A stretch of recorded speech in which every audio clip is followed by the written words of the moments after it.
Namahilo sa tatong kwarto, ti. Pinilipod mo ingon dayon tanga. Mulakaw na ta dayon, di tabang hinilo. No? Hinilo din na siya pag may time. Para mas lindot ang ato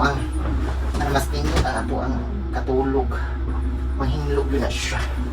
Yes, hello, maayong buntag. This is Mami Jupeta.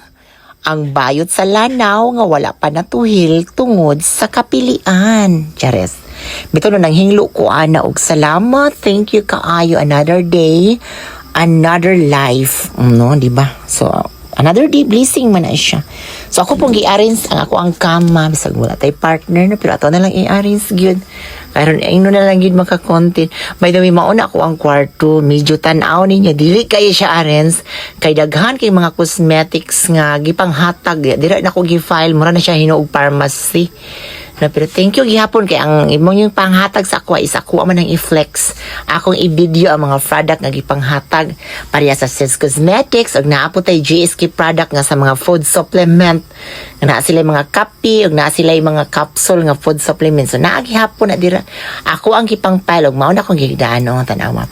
So na-arrange na jud kay na sila. Una din. Di anak ko sa gawas kay napo ko gi-arrange dira nga ako ang giayo og mga arrange ang mga bulak o kana hinatag ni Madam G nga bulak o kanang isa kang Ma'am Len Pepeto from Tubod Lanao del Norte sa Meads and Mart.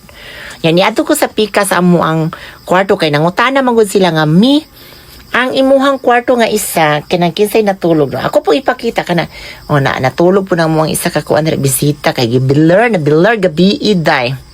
Ya kana wala pa na human dira kay ang butang dira mga stick lang na siya para magsulod ang hangin pero oncoming na ang budget ana. O di ba? O mauna ang ako ang kwarto sa una nga dira ko mahigda day. No, katulog po dira ang ako ang mga bisita katong gikan sa Davao. Na fully air condition gihapon na siya actually na gihapon ang aircon ana. Wala gihapon na siya naguba og biri kusog gihapon kay ang aircon ana. Nagyapoy aparador o kana mga teddy bear hinatag na nilang kuan makoy nilang manghuman sa mga taga Davao. O ang sagawas ana di ba sa una na remember that o dira gyud siya di gwapa kanyang lola. No, again, salamat kaayo no sa mga nag-support ni Mami Jupeta and road to 18,000 subscriber na ta sa YouTube channel no. Saghan kayong salamat sa mga bag-ong ni support kanako, mga babayi, lalaki, bayo, tumboy, mga bata ug tigulang no, daghan kayong salamat no. So arrange gihapon na siya kay kani amo ang karaan og katong bag-o nga balay is amo ara man gi-connect. And then dos andanas gihapon na siya. Sa kana siya arrange na siya dili ingon nga magpataka na pugyaw-yaw nga kuan.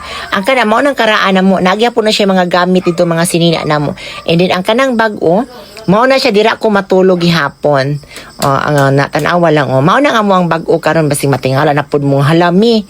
Kana siya is napagyapoy arrange ana nga mga sinina ang amo ang gipamutang kay wala pa man gud ingon siya nga naay na human na pa i-repair nga kwarto nga among butangan og mga damit.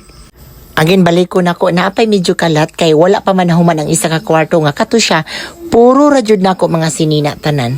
So again thank you, God bless ug manghinaot ko thank you kay sa inyong pag-support. This is Mami Jupeta and God bless. Love you all.